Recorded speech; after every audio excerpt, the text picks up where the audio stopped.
Vivir en mi reino es vivir en el círculo de la eternidad. Este mundo es el mundo de la humanidad, pero mi reino es de una naturaleza completamente diferente. Mi reino no es el reino de la salud física. Mi reino no es el reino de las riquezas materiales.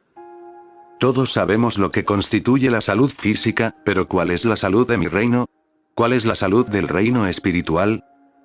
¿Cuál es el estado de salud de Dios y el estado de salud del Hijo de Dios? Sabemos de qué están constituidos el abastecimiento material y la riqueza material, pero ¿qué son las riquezas celestiales? ¿Qué significa ser coheredero de todas las riquezas celestiales? ¿Cuáles son las riquezas celestiales de las que somos herederos y que, sin embargo, no disfrutamos en la escena humana? No pueden tener nada que ver con cosas como el dinero, las inversiones o la propiedad porque mi reino no es de este mundo. En el camino espiritual, por lo tanto, no tiene sentido ir a mi reino para conseguir algo para este mundo. Debemos buscar primero el reino de Dios, debemos aprender a orar de manera que, al orar a un Dios de espíritu estemos pidiendo únicamente riquezas celestiales, salud espiritual y compañía espiritual. Mientras intentemos conseguir riquezas materiales, salud física o compañía humana, eso es lo que conseguiremos, y a veces será bueno y a veces malo, a veces correcto y a veces incorrecto, porque toda la materialidad está formada por la creencia en dos poderes, el bien y el mal. Pero si mantenemos nuestra conciencia alineada con la realidad espiritual y mantenemos nuestros deseos en el reino de la forma espiritual y el bienestar espiritual, experimentaremos la alegría y la paz de la unidad espiritual. Procurar conocer la naturaleza de las riquezas celestiales, de la salud espiritual y de la compañía espiritual no es buscar nada de naturaleza material o humana. Es descansar en la gracia del reino espiritual. La palabra gracia no puede traducirse a cosas como dinero, casas o familias. Tenemos que dejar la palabra gracia tal como está, y si no entendemos el significado de gracia, siempre podemos orar para que Dios nos revele su gracia. Deshacernos de los problemas antes de haber alcanzado la sabiduría espiritual no hace más que abrir el camino a otro problema, o a 7 problemas, hasta que nos veamos obligados a aprender a orar correctamente. Por ejemplo, si un dolor de cabeza o cualquier otro mal puede eliminarse sin que avancemos en la comprensión espiritual, ¿qué habremos ganado excepto un período temporal sin dolor de cabeza? Tarde o temprano, vendrá otro dolor de cabeza, y finalmente tendremos que tomar una postura y darnos cuenta de que este problema estará con nosotros para siempre a menos que se nos dé la sabiduría necesaria para afrontarlo. Así como Jacob luchó toda la noche con el ángel, rogando que no lo dejara hasta que hubiera recibido su iluminación, o la verdad espiritual necesaria para vencer, así también debemos ser firmes en la oración. Solo nuestros problemas nos obligan a buscar el bien espiritual. En su mayoría, los seres humanos se conforman con una buena salud, una provisión suficiente y una felicidad moderada en la vida familiar, y una vez satisfechas estas necesidades, muchas personas sienten que no hay mucho más que desear de la vida. Sin embargo, quienes hemos tenido problemas impuestos no por Dios, sino por nuestra ignorancia de Dios, y hemos tenido que pasar por algunas experiencias muy difíciles, sabemos que sin esos problemas nunca habríamos superado el nivel de ser buenos seres humanos. Vivir la vida espiritual y orar correctamente significa que, en la medida de lo posible, dejemos de lado el problema y comencemos por comprender que el reino de Dios no es de este mundo, por lo que es inútil orar por nada de este mundo. Aprendamos, pues, a orar por las cosas que son de mi reino y a buscar únicamente la gracia de ese reino. Nuestra función en el camino espiritual es aprender en qué consiste el reino de Dios. Isaías dijo: Apartaos del hombre, cuyo aliento está en su nariz, porque ¿en qué se le tiene en cuenta? El ser humano es ese hombre, cuyo aliento está en su nariz. ¿Por qué, entonces, deberíamos preocuparnos por hacer que ese hombre sea mejor, más sano o más rico? ¿Por qué preocuparnos por él cuando podemos preocuparnos por el Hijo de Dios? Pero primero debemos saber qué es el Hijo de Dios. Los antiguos griegos enseñaban: hombre, conócete a ti mismo. ¿Y qué es ese ser, sino el Hijo de Dios en nosotros? Hay una parte de nosotros, una zona de nuestra conciencia que es el Hijo de Dios, y sin embargo, ¿cuántos de nosotros tenemos algún conocimiento de esta parte de nuestro ser o algún conocimiento de nuestro ser más íntimo? ¿Cómo podemos conocer a ese Hijo de Dios en nosotros? Solo volviéndonos hacia nuestro interior, donde está el reino de Dios, tomándonos el tiempo para estar solos y buscar el reino de Dios en nuestro interior.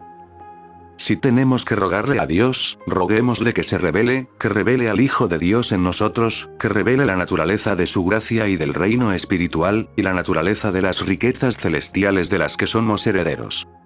A medida que nos entregamos a la búsqueda de este reino espiritual, descubrimos que nuestro mundo exterior se acomoda por sí solo, las cosas comienzan a suceder, y de repente nos despertamos para encontrar que la gracia de Dios nos ha traído algo de naturaleza inusual en forma de sanación, enriquecimiento, provisión, compañía o el maestro cuya función es abrirnos los ojos. Pero estas cosas no vendrán mientras estemos orando por ellas. Vienen, no porque pensemos en ellas ni oremos por ellas, sino porque las sacamos de nuestro pensamiento y dejamos que Dios se encargue de nuestras necesidades a su manera mientras centramos nuestra atención en lo que es el reino de Dios hecho realidad. Todas las cosas duraderas del reino material se nos añaden cuando no oramos por ellas, cuando buscamos solo el reino, cuando nuestro pensamiento ya no está en las cosas de este mundo y se centra en el reino espiritual. Cuando hayamos avanzado lo suficiente en este sendero, sin duda nosotros también, como el Maestro, nos sentiremos tentados a usar el poder espiritual, y es entonces cuando debemos resistir la tentación de hacer milagros y dejarnos guiar por la sabiduría espiritual del Maestro para no glorificar ni satisfacer el ego. Si pudiéramos convertir las piedras en pan, no necesitaríamos a Dios, y los que estamos en el sendero espiritual preferiríamos estar hambrientos a descubrir que no necesitamos a Dios. Sería trágico llegar al punto en que creamos que hemos llegado tan alto que Dios no tiene lugar en nuestra vida. En lugar de intentar hacer un milagro que haga alarde de nuestro poder, dejaremos de lado la tentación de orar por personas, condiciones o circunstancias y haremos de nuestra vida de oración una vida de búsqueda espiritual, una búsqueda de iluminación espiritual y de gracia espiritual, una vida de oración para comprender la naturaleza de las riquezas espirituales y la realización espiritual. ¿Qué es la plenitud? ¿Qué significa en tu presencia hay plenitud de gozo? ¿Cómo se expresa e interpreta esa plenitud? ¿Qué es la plenitud de Dios? Cuando buscamos la comprensión de esa sabiduría espiritual, todas las cosas nos serán añadidas y aparecerán a su debido tiempo sin que nos demos cuenta. Solo tenemos que hacer todo lo que se nos da para hacer cada hora de cada día y hacerlo lo mejor que podamos, manteniendo nuestra mente centrada en Dios, las cosas de Dios y el reino de Dios. Como ya se ha señalado antes, uno de los principios cardinales de la vida espiritual es que, para la conciencia trascendental, el poder temporal no es poder, ya sea de naturaleza física o mental. Solo la gracia de Dios es poder, solo la conciencia realizada de la unidad, de un poder y de la no potencia de todo lo demás que no sea Dios. Las oraciones han fracasado porque han sido en gran medida un intento de vencer a un poder temporal que en realidad no es un poder. Semejante oración es como tratar de vencer el espejismo del desierto o como tratar de vencer el hecho de que 2 por 2 son 5. ¿Cómo podemos usar un poder sobre una no existencia? El mundo humano está lleno de poderes temporales, enfermedades, dinero, política, guerra y preparativos para la guerra. Insistir en la antigua oración de Dios, vence a nuestros enemigos o Dios, vence esas bombas atómicas es perder un tiempo y una energía preciosos, porque esas oraciones nunca han tenido éxito y nunca lo tendrán. La lucha física y mental, y finalmente el intento de usar a Dios para vencer los males de este mundo, deben fracasar porque no son poder y no necesitan ser vencidos. Es solo nuestra aceptación de la creencia universal de que el mal es poder lo que nos hace permanecer en condiciones de maldad. En el instante en que aceptamos a Dios como omnipotencia, nuestros problemas comienzan a desvanecerse. Cuando nos damos cuenta de que el reino de Cristo no es de este mundo, y sin embargo, ese reino es el único poder en el mundo, entonces, cuando se nos presenta una apariencia maligna, no importa quién o qué pueda ser, nos detenemos y nos preguntamos, ¿es este poder espiritual? ¿Es este poder maligno de Dios? ¿Puede haber un poder maligno que provenga de Dios? No es, por lo tanto, cualquier afirmación de poder de ese tipo, solo un poder temporal. Toda la enseñanza del Maestro fue la revelación de la ineficacia de aquello que parecía poder. Al ciego le dijo, abre tus ojos. Sabía que no había poder para mantenerlos cerrados. Al hombre de la mano seca le pudo decir, extiende tu mano. Sabía que no había poder para detener la mano. Todo el ministerio de Jesús fue una revelación de que lo que se llama este mundo, mientras existe y a él se le dio la misión de disolverlo, no existe como poder, existe solo como una apariencia. Esa comprensión nos permite sentarnos tranquilos y con confianza y darnos cuenta de que, solo Dios es poder. Esto que me ha estado inquietando y contra lo que he estado luchando es una apariencia que retengo en mi pensamiento como una imagen mental. En realidad no es una cosa. No puedo ganar una batalla por nada, pero puedo relajarme en tranquilidad y confianza, y darme cuenta de que esta imagen con la que me enfrento no es nada más que una imagen, no una persona o una condición, aunque pueda parecer una persona o una condición. En cuanto reconocemos el mal como poder temporal, podemos sonreír interiormente y darnos cuenta de que esto significa que no hay poder, porque lo que no es de Dios no es poder. Dios nos ha dado el dominio sobre todo lo que existe y, por tanto, lo que aparece como efecto es temporal. Todo poder es invisible. Este peligro que es tan visible y aparente no puede ser poder ni puede ser de Dios. Y cuando nos sentemos al lado de una persona enferma y nos demos cuenta de que no le daré poder a esta enfermedad, a este pecado o a este falso apetito. Este es un poder temporal, lo que significa que no es poder, y no creeré en él, lo veremos mejorar y entonces sabremos que hemos demostrado, aunque sea en pequeña medida, que el poder temporal no es un poder en ninguna forma. La vida espiritual no es la superación del mal, sino el reconocimiento de la naturaleza del mal. El mal no es ordenado por Dios, el mal no tiene ninguna ley de Dios que lo sustente, el mal no tiene existencia divina, ningún propósito divino, ninguna vida divina, ninguna sustancia divina ni ninguna ley divina. Es temporal, el brazo de carne o la nada. Mientras oremos para que un poder divino venza al mal, estaremos resistiendo al mal, pero cuando estemos anclados en la verdad, nos relajaremos al darnos cuenta de que lo que tenemos ante nosotros es un espejismo, no un poder, y que no debemos temer lo que el hombre mortal pueda hacernos, o lo que pueda pensar o ser. Todo temor al poder mortal se disuelve, el poder temporal, el poder material, las leyes de la infección, el contagio, los calendarios o la edad, porque sabemos que nada en el reino de los efectos es poder.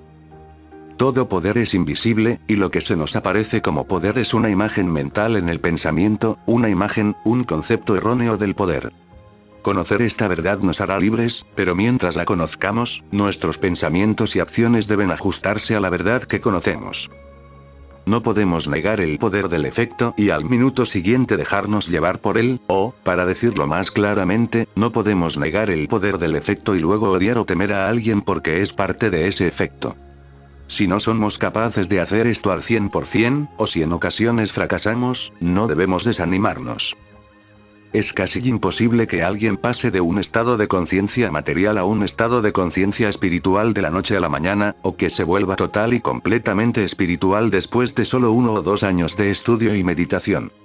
Seamos agradecidos de que desde el momento en que hemos puesto un pie en el sendero espiritual y hemos comenzado a practicar vivir de esta manera, en cierta medida, estamos alcanzando esa mente que también hubo en Cristo Jesús, y en esa medida, por pequeña que sea, estamos demostrando externamente el fruto de ella. El punto no es que esperemos alcanzar la cristeidad de un solo salto, sino que con cada día de esta clase de oración y meditación, estamos alcanzando alguna medida de esa mente crística. Al mirar hacia el universo temporal, comprendamos. Este mundo no debe ser temido, ni odiado, ni amado. Esta es la ilusión, y justo donde está la ilusión, está el reino de Dios, mi reino. Mi reino es la realidad. Esto que mis ojos ven o mis oídos oyen es la falsificación superpuesta, que no existe como mundo, sino como concepto, un concepto de poder temporal. Mi reino está intacto, mi reino es el reino de Dios, mi reino es el reino de los hijos de Dios, y mi reino está aquí y ahora. Todo lo que existe como universo temporal carece de poder. No necesito odiarlo, temerlo o condenarlo. Solo necesito comprenderlo. A medida que comprendamos la naturaleza del universo temporal, las formas de este mundo comenzarán a desaparecer. Formas de enfermedad, pecado, falsos apetitos, carencia y limitación. Todas ellas desaparecerán y en su lugar habrá relaciones y condiciones armoniosas, que serán la manifestación de nuestro estado superior de conciencia. Nuestro mundo es la exteriorización de nuestro estado de conciencia. Lo que sembramos, eso cosecharemos. Si sembramos para la carne, cosecharemos corrupción, pecado, enfermedad, muerte, carencia y limitación. Si sembramos para el espíritu, cosecharemos vida eterna. La palabra sembrar puede interpretarse como tener conciencia de. Si somos conscientes de que el reino espiritual es el real y de que aquello de lo que dan testimonio los 5 sentidos físicos no tiene poder, es temporal, es el brazo de carne, estamos sembrando para el espíritu y cosecharemos armonía en el cuerpo, la mente, la bolsa y las relaciones humanas. Si continuamos temiendo al hombre, cuyo aliento está en su nariz, si continuamos temiendo la infección, el contagio y las epidemias, estamos sembrando para la carne, mientras que, si nos damos cuenta de que todo el poder está en lo invisible, estamos sembrando para el espíritu y cosecharemos armonía divina.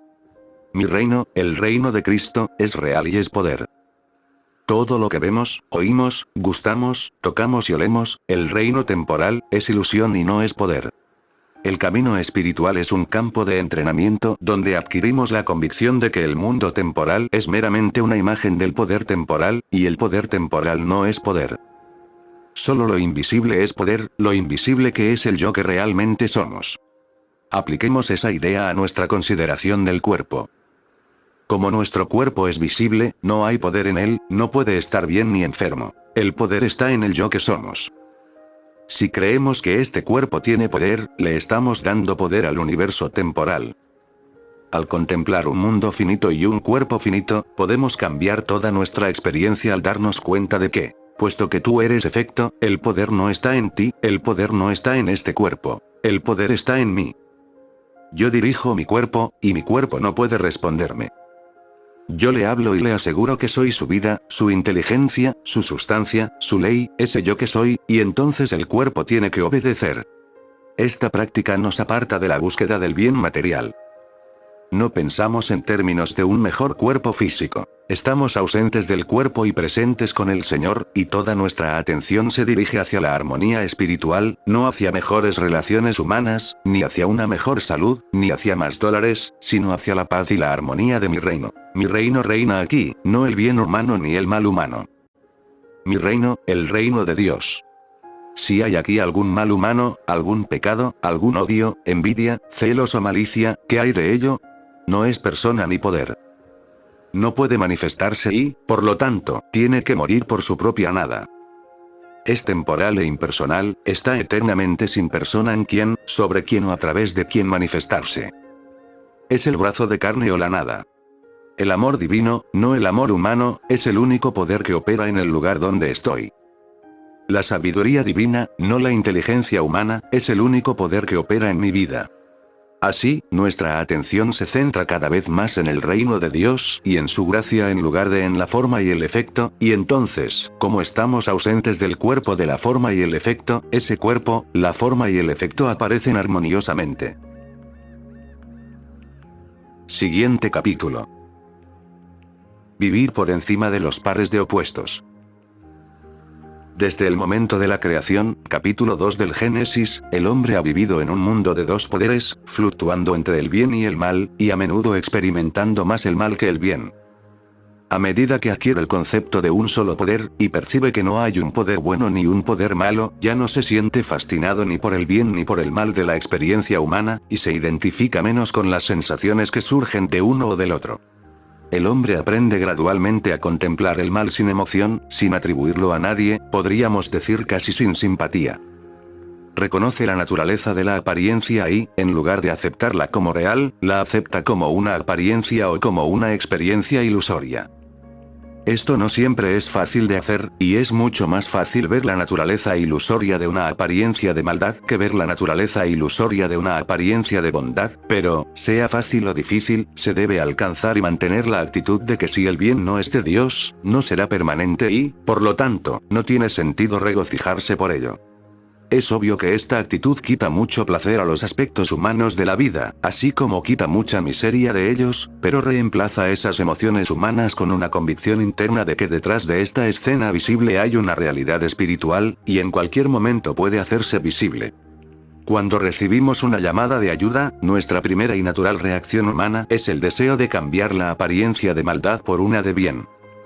Sin embargo, si queremos tener éxito en la vida espiritual, debemos tomar conciencia muy rápidamente de la verdad de que el objetivo de un ministerio espiritual no es cambiar la enfermedad por salud, pues la salud es solo una de esas condiciones temporales que se convierten en enfermedad mañana, la semana que viene o el año que viene, y no debemos condenar el mal y tratar de producir el bien, sino más bien apartarnos de la apariencia y mantener nuestra mirada en el camino medio, dándonos cuenta de que allí donde hay una apariencia de bien o de maldad, hay una realidad espiritual. Una apariencia mala de hoy puede transformarse en una apariencia buena mañana, y, como bien sabemos, toda apariencia buena puede convertirse pronto en una apariencia mala. La paz en la tierra un día es solo una pausa momentánea antes de otra guerra, la salud perfecta de hoy es solo una condición temporal que los gérmenes o el calendario pueden cambiar. En la imagen humana estamos en un tío vivo que gira y gira y gira, en la imagen humana nos balanceamos como un péndulo entre la enfermedad y la salud, entre la escasez y la abundancia, entre la guerra y la paz, yendo y viniendo, pero nunca llegando a ninguna parte. Pero los pares de opuestos no operan en mi reino. Mi reino es un reino espiritual en el que todo está intacto, mi reino está bajo la dirección, protección, mantenimiento y sustento de su principio divino, Dios. En mi reino no hay oscuridad. Esa declaración parecería implicar que la oscuridad es mala, pero cuando alcanzamos el tercer grado, nos hemos elevado a la estatura espiritual del salmista que dijo que la oscuridad y la luz son ambas iguales para ti. La oscuridad y la luz son lo mismo. A los ojos de Dios no hay diferencia entre ellas. En el reino espiritual no hay luz ni oscuridad en ningún sentido físico. Solo hay espíritu, una luz que no tiene ninguna semejanza con lo que conocemos como luz. La luz, en el sentido espiritual, es la conciencia iluminada, no iluminada por una luz sino iluminada por la sabiduría. Antes era ciego y ahora veo no se refiere a la ceguera ni a la ausencia de visión. Es la forma figurada de decir que antes éramos ignorantes y ahora hemos alcanzado la sabiduría. A menudo se hace referencia a la ignorancia como oscuridad y a la sabiduría como luz, pero en realidad no hay oscuridad ni luz en ellas. Se requieren meses, a veces años, de experiencia espiritual antes de que podamos darnos cuenta de que en mi reino la luz y la oscuridad son lo mismo, y que no estamos tratando de convertir la oscuridad en luz, o de deshacernos de la oscuridad para obtener luz. La oscuridad y la luz son una sola cosa. Comprender ese concepto es un gran salto para cualquiera, pero para la persona ignorante de la sabiduría espiritual y sin formación en metafísica y misticismo, es un salto aún mayor, casi imposible, comprender la idea de que la enfermedad y la salud son una sola cosa. En realidad, son solo extremos opuestos de la misma vara. Cuando podamos afirmar con convicción, en lo que a mí respecta, la oscuridad y la luz son una sola cosa. No estoy tratando de deshacerme de una para obtener la otra. Solo estoy tratando de alcanzar la sabiduría espiritual, la verdad espiritual y la presencia divina, entonces comenzaremos a percibir la naturaleza espiritual de este universo. Cuando tratamos de deshacernos de algo o de conseguir algo, abandonamos el universo espiritual para entrar en el universo de los conceptos humanos. Ni la enfermedad ni la salud tienen cabida en la vida espiritual. Todo lo que existe en ella es Dios, el Espíritu manifestado infinita y eternamente como ser individual incorpóreo. El ser incorpóreo no puede ser conocido a través de los sentidos de la vista, el oído, el gusto, el tacto o el olfato. Solo puede ser experimentado en nuestra conciencia, pero una vez que esa experiencia llegue a nosotros, comprenderemos realmente que la oscuridad y la luz son una sola cosa. ¿Y qué es esa sola cosa? La ilusión mortal, maya, la apariencia. Todo lo que percibimos a través de los sentidos, la enfermedad y la pobreza hoy, o la salud y la riqueza mañana, es una ilusión. No contemplamos la realidad hasta que, a través de nuestra conciencia espiritual, contemplamos el ser espiritual incorpóreo. Cuando podamos contemplar este mundo humano y preguntarnos, ¿de qué le han servido al mundo todas sus guerras? Y recibir la respuesta, nada, estaremos empezando a alcanzar la meta. Junto con esta pregunta debe surgir otra, ¿de qué le han servido al mundo todos los días en que no ha habido guerra? Y también debe recibir la respuesta, nada. Espiritualmente, no es la guerra ni la paz lo que buscamos, es el gobierno de Dios, el gobierno espiritual, el gobierno divino. ¿Y dónde tiene lugar esto? En nuestra conciencia. Allí es donde debemos realizarlo. No importa cuántas soluciones se ofrezcan hoy a los problemas del mundo, mañana estallarán en formas nuevas y más graves. El fin de todo este ir y venir llegará solo cuando percibamos la naturaleza del poder espiritual y nos demos cuenta de que el poder espiritual no tiene nada que ver con las buenas condiciones de hoy o las malas condiciones de mañana. Más bien tiene que ver con nuestra comprensión de que no estamos tratando de cambiar las condiciones de la materia, sino de realizar la omnipresencia del espíritu, que no estamos tratando de convertir la enfermedad en salud o la guerra en paz. Estamos buscando el gobierno de Dios, la revelación y la realización de Dios como nuestra conciencia. Esto cambia por completo nuestro modo de vida. En nuestra antigua forma de vida, lo máximo que podíamos esperar era convertir una situación mala en una buena o una situación negativa en una positiva, y aunque siempre existía el temor de que no fuera permanente, siempre estábamos luchando por esos momentos temporales de salud, de paz o de armonía. La revelación y la comprensión de un poder nos ayudan a llegar a la conciencia en la que no buscamos cambiar lo negativo por lo positivo. Al comprender un poder, no solo dejamos de buscar algún poder material con el que satisfacer nuestra necesidad, sino que dejamos de buscar un poder espiritual. Puesto que solo hay un poder, no hay nada a favor, en contra o a favor de ese poder. ¿Qué significa esto en esencia? ¿Qué significa llegar a un punto de conciencia en el que renunciamos a todo pensamiento de utilizar a Dios como un poder? ¿No hemos liberado así a Dios de toda responsabilidad?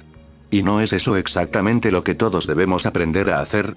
Dios siempre está ocupado en su obra. Dios es la influencia creadora, sustentadora y sustentadora del universo espiritual. Dios gobierna su universo por gracia, y esto no mañana ni la semana que viene.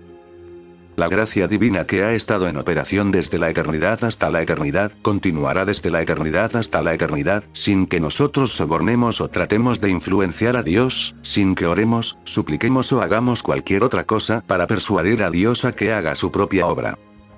Dios es, y esto incluye la verdad de que Dios siempre está ocupado en su obra de ser Dios. Nuestra función en la oración y la meditación es conocer la verdad, y la verdad nos hará libres. Conocer la verdad de que solo hay un poder, conocer la verdad de que no tendrías ningún poder contra mí, si no te fuera dado desde arriba, conocer la verdad de que en el reino de Dios, la luz y la oscuridad son lo mismo. Este conocimiento constante, consistente y dedicado de la verdad desarrollará un estado de conciencia que no oscila entre el mal y el bien. Se mantiene al menos con cierta estabilidad en el camino espiritual y en la realización espiritual. Dios es, pero para darnos cuenta de que Dios es, tenemos que elevarnos por encima del tiempo y del espacio, porque en el ser o en la seridad no hay tiempo ni espacio. La seridad de Dios es desde la eternidad hasta la eternidad, por lo tanto, nada está nunca fuera de la jurisdicción de la seridad de Dios, nada en el reino espiritual ha ido nunca mal. Todo nuestro estado de conciencia tiene que cambiar desde una base material, desde su funcionamiento en dos poderes, hasta un reposo en la seridad de Dios. En todo el reino de Dios no hay nada de naturaleza cambiante, nada de naturaleza discordante o inarmónica, nada que necesite ser curado o mejorado. En ese estado de conciencia ya no estamos hipnotizados por las apariencias, ni estamos obligados a tratar de cambiar instantáneamente el mal por el bien, o a tratar de aferrarnos a cualquier apariencia buena que pueda haber. Esto no afecta de ninguna manera a nuestra vida exterior. A medida que nos llega esta realización espiritual y nuestra vida se vuelve más armoniosa, ya no estamos tratando con una buena apariencia que una vez fue mala. Ahora estamos tratando con la realidad espiritual que ha surgido ante nosotros. A veces, los estudiantes no se sienten satisfechos con el desapego que deben experimentar a medida que continúan en el camino espiritual. A menudo sienten que están perdiendo algo que vale la pena en la vida. Sus preciados objetos de arte, sus mascotas y sus amistades de toda la vida ya no son tan importantes para ellos como antes. El mundo se está volviendo más objetivo para ellos, su cuerpo e incluso su vida. Al mirar este mundo como un observador, se pierde gran parte de lo que constituye una gran parte de la vida humana, es decir, la emoción. Es cierto que, a medida que los estudiantes avanzan en la vida espiritual, se produce una reorientación de los valores humanos. Ya no les duelen tanto los aspectos negativos de la vida humana, pero tampoco pueden regocijarse tanto por las cosas buenas como antes. Los sentimientos y las emociones no entran en la vida diaria en la medida en que lo hacían antes. Sin embargo, a medida que estas cosas desaparecen, se producen ganancias que superan con creces las pérdidas. Cuando nos convertimos en observadores de la vida, no miramos la vida preguntándonos qué va a pasar. Contemplamos lo que Dios está haciendo. El observador en el camino espiritual se despierta por la mañana y se da cuenta de que este es el día de Dios, este es el día que el Señor ha hecho. ¿Qué va a hacer Dios con este día en relación conmigo? ¿Qué experiencia me traerá la actividad de Dios este día? De esa manera objetiva y desapegada, pasamos el día con la expectativa de que algo está a la vuelta de la esquina, con la sensación de que todo lo que Dios hace que suceda en esta hora, en la hora siguiente y en la hora siguiente, es el producto de Dios y el efecto de la actividad de Dios. Ahora llegamos a la experiencia de una armonía inmutable. Estamos en ese punto en el que ya no nos preocupan tanto los efectos externos como antes, hemos llegado a ese punto en el que observamos las apariencias, sean buenas o malas, y nos damos cuenta de su naturaleza ilusoria. El hecho de preocuparnos por la naturaleza de las apariencias favorece y perpetúa el hipnotismo. Por la mañana, al mediodía y por la noche, debemos mantener en nuestro interior un equilibrio espiritual, conscientes de que en el reino de Dios no hay ni bien ni mal, solo hay espíritu, y que en el reino de este mundo la apariencia del mal y la apariencia del bien son igualmente ilusorias. Si deseamos producir una demostración espiritual de la cristeidad, no podemos preocuparnos por las apariencias momentáneas, sino que debemos aferrarnos a la verdad espiritual que hay en nuestro interior. Aunque el reino de Dios es invisible e incorpóreo a la vista humana, es tangible y real para quienes tienen la visión espiritual para contemplarlo. Solo a través de la percepción espiritual, a través de la conciencia espiritual, a través de la conciencia cuatridimensional, la conciencia crística, podemos contemplar la identidad espiritual. No podemos ver la identidad espiritual con nuestros ojos, pero así como Dios puede mirar a través de la luz y la oscuridad y contemplarlas como una sola, así también los espiritualmente iluminados pueden mirar a través de la apariencia de la humanidad buena o mala y contemplar la cristeidad. En una enseñanza mística no tenemos derecho a mirar a un ser humano con la idea de transformar el mal en bien, la enfermedad en salud o la carencia en abundancia. Lo que debemos hacer, y es imperativo que lo hagamos, es mirar más allá de la apariencia y darnos cuenta de que, invisible para mis ojos humanos, este es el Cristo, el Hijo de Dios. No busco cambiarlo, mejorarlo, reformarlo ni enriquecerlo. Miro más allá de la apariencia y recuerdo que, aunque no pueda verlo, aquí hay identidad espiritual. Para quienes han sido entrenados para ver la irrealidad de las apariencias erróneas, esto puede no parecer demasiado difícil de hacer, pero la razón por la que la mayoría de nosotros no tenemos mayor éxito en ver más allá de las apariencias es que no aplicamos este principio cuando vemos buenas apariencias humanas. ¿Por qué debería regocijarse por una apariencia saludable, rica, exitosa o feliz cuando todo el panorama puede revertirse en menos de una hora? No es fácil para nadie, ni siquiera para el estudiante espiritual, poder mirarse a sí mismo, a sus amigos o a sus parientes cuando están más sanos, más ricos y más puros, y darse cuenta de que esto es solo una apariencia, pero que invisible a la vista humana está el Cristo, el Hijo espiritual de Dios, la realidad. Sin embargo, si una persona es capaz de hacer eso, siempre estará habitando en la identidad espiritual de sus amigos, parientes y estudiantes. Es el mismo amor de Dios que fluye a través de ella lo que le cierra los ojos a las apariencias y le muestra el alma de cada persona, tanto de los buenos como de los malos, la misma alma pura que es Dios. En la medida en que podamos estar en este mundo, pero no ser de él, en él, y sin embargo no estar fascinados por la identidad humana de las personas, sino darnos cuenta de que cada persona es realmente el alma de Dios hecha evidente en esta tierra, estaremos viviendo en mi reino. Esto requiere una visión interior desarrollada que ve la presencia de Dios en cada persona. Es asombroso los milagros que ocurren cuando abandonamos todos los intentos de hacer que las personas malas sean buenas o que las personas enfermas se curen, y comenzamos a vivir en esta comprensión. Dios, revélame tu ser espiritual, revélame tu Hijo espiritual, muestra al Hijo de Dios en cada individuo. Con esta visión empezamos a ver y sentir la filiación espiritual a nuestro alrededor. Las personas actúan de manera diferente hacia nosotros y nosotros hacia ellas porque ya no las tratamos como creemos que merecen ser tratadas. No condenamos a nadie porque sabemos que es solo su ignorancia de lo que está haciendo, su ignorancia de su filiación divina, lo que le hace actuar como lo hace. Los crímenes contra la sociedad y los individuos, mentiras, robos, engaños, defraudaciones, solo pueden cometerse mientras pensemos que tú eres tú y yo soy yo. Todo eso cesa en el momento en que descubrimos que somos hermanos del mismo Padre, que pertenecemos a la misma familia y vivimos en el mismo hogar. Esto hace que el mundo sea menos real y mi reino más real, revelando el universo como un reino espiritual donde nada tiene que conseguirse por la fuerza. Esta es la vida mística. No nos fijamos en la buena apariencia humana y nos regocijamos en ella, sino que miramos a través de la apariencia humana buena, así como a través de la mala, y contemplamos la cristeidad. Podemos hacerlo. Todos podemos hacerlo. Es cierto que requiere cierta disciplina y cierto entrenamiento, porque lo que estamos tratando de hacer es superar los efectos de cientos de generaciones, de quienes nos han dejado como herencia la creencia en dos poderes. Estamos dejando de lado tanto el bien como el mal para contemplar lo espiritual, dejando de lado tanto la buena salud como la mala salud para alcanzar la realización de esa cristeidad, que es nuestra identidad permanente en Dios. Solo nuestra identidad espiritual como hijos de Dios nos permite comer esa carne que el mundo desconoce. No es por el hecho de ser un buen ser humano que cualquiera de nosotros puede afirmar que es coheredero de Cristo, porque la buena humanidad está tan lejos del cielo como la mala humanidad. Los escribas y los fariseos eran los mejores de los hebreos, los más religiosos, los mayores adoradores del único Dios, los mayores partidarios del templo.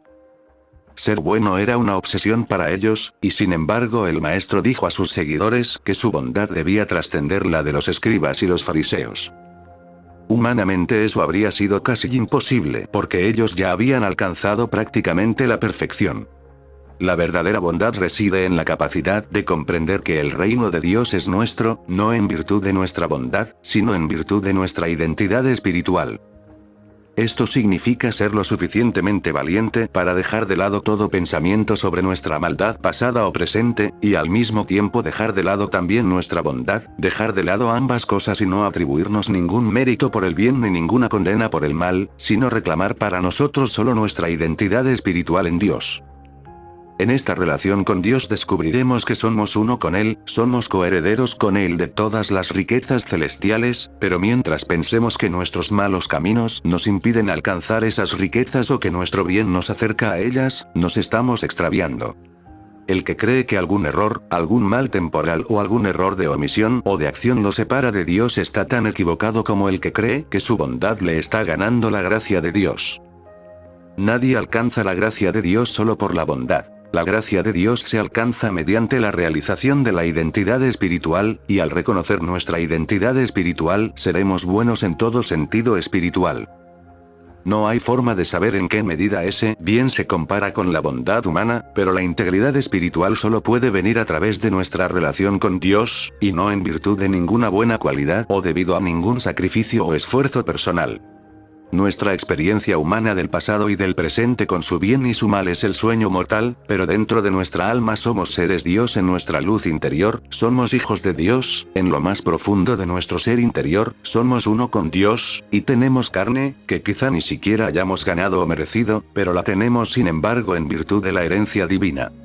Muchos de nosotros hemos recibido o recibiremos mucho de lo que en el fondo de nuestro corazón y de nuestra alma sabemos que no merecemos. Esto será mucho más cierto en nuestra experiencia espiritual cuando veamos que la bondad de Dios se derrama sobre nosotros con más rapidez de la que podemos aceptarla y nos demos cuenta de que nada en nuestra vida humana nos da derecho a recibirla. Nos llega como la gracia de Dios de la que ni la vida ni la muerte pueden separarnos. No hay ningún lugar al que podamos ir y estar separados del cuidado de Dios, de la jurisdicción de Dios, de la vida de Dios y de la ley de Dios. El que vivamos de un lado del velo o del otro no tiene importancia, salvo para aquellas pocas personas que extrañarán temporalmente nuestra presencia física. Pero muy pronto, cuando esa sensación de ausencia se haya curado, nada habrá cambiado, nadie habrá perdido nada, nadie habrá sido herido, porque en Dios, la vida y la muerte son lo mismo. Son apariencias mortales, ilusiones humanas. Entender que ambas son de la misma sustancia, el tejido de la nada, y que no hay diferencia entre la vida y la muerte, nos lleva a comprender el significado de la inmortalidad. La inmortalidad no tiene nada que ver con la vida o la muerte, pues la vida y la muerte no son más que imágenes ilusorias, mientras que la inmortalidad es lo espiritualmente real, la eternidad es lo espiritualmente real, la incorporeidad es lo espiritualmente real. La vida y la muerte son dos fases de la ilusión humana, al igual que la enfermedad y la salud, la pobreza y la riqueza, el pecado y la pureza. En el camino espiritual tenemos que vencer tanto el mal como el bien, y si bien es cierto que en nuestra primera etapa tratamos de cambiar la mala salud por buena salud, a medida que avanzamos en este camino nos damos cuenta de que tenemos que elevarnos por encima de la buena salud, así como nos elevamos por encima de la mala salud para alcanzar el reino de la realización y la conciencia de la presencia de Dios como espíritu. Para la conciencia iluminada, la oscuridad y la luz son una sola cosa.